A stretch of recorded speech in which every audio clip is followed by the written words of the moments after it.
Welcome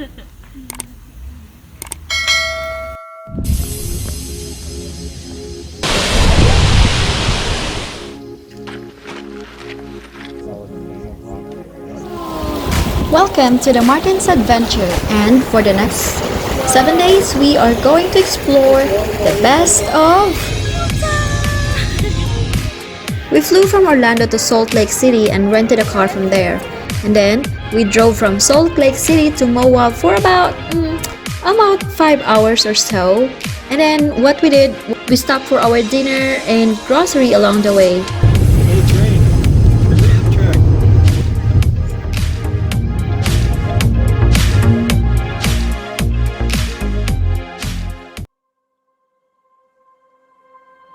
Good morning!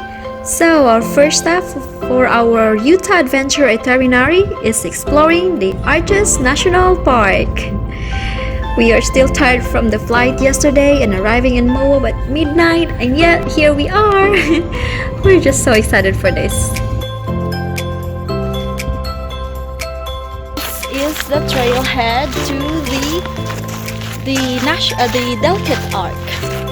So that is our first stop for Where's the Starbucks? the Arches National Park, and it's gonna be amazing. And I'm very glad that there's a lot of space for parking. Delicate Arch is one of the top list of visitors to visit at Arches National Park. The trail to see Delicate Arch up close and personal is 3 miles round trip, with 480 feet of elevation gain. The hike is moderate, rugged, and steeps. And just make sure you bring your hat, plenty of water, and sunscreen when visiting, especially in summer.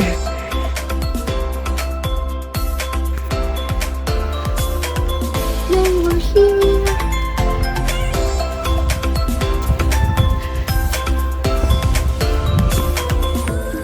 This particular freestanding arch has become a widely recognized symbol of the state of Utah and one of the famous geologic features in the world.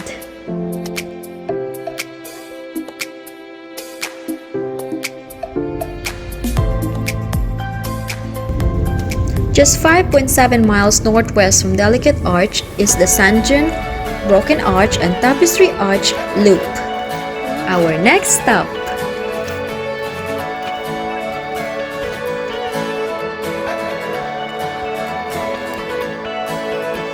The arch sits in the shade for most of the day, flanked by 2 large sandstone fins. It's a great spot on hot days.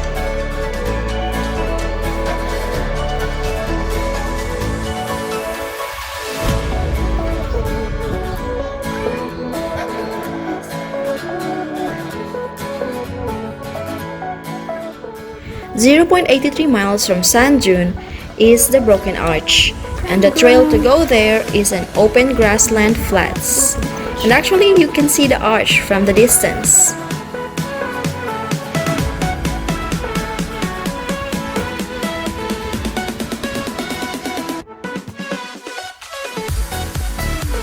Broken Arch is not really broken at all, but a crack through the top gives it that appearance.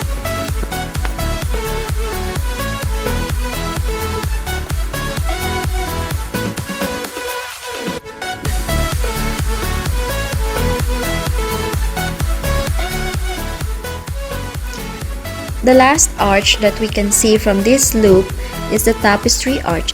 It is a large blind arch that can easily be reached from the Devil's Garden Campground in the northern end of the arches. We made it!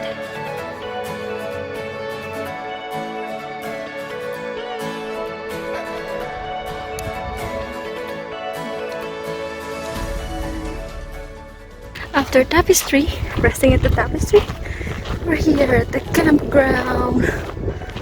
And then after that, we're gonna take the loop going back to the Sandune Arch.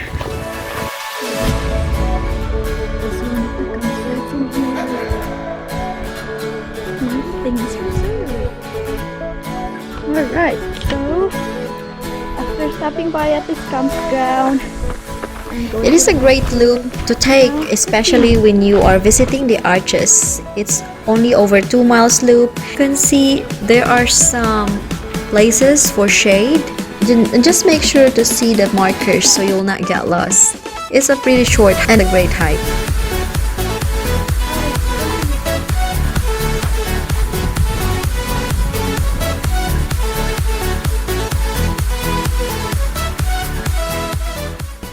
So it's around 11:49 and the sun is out.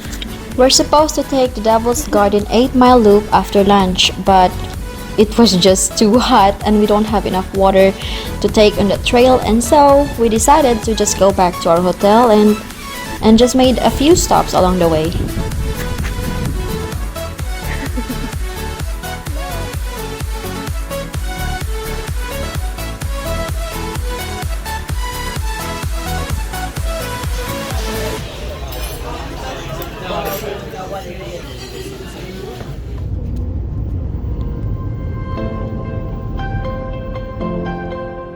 This is our quick visit.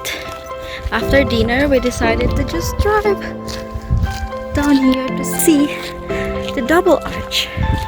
Just 0.4 mile one way, this giant arch is also viewable from the parking area, and the hike is much easier. You don't realize how big the arch is until you get really close. It's really huge. Must stop when visiting the arches, especially on sunset.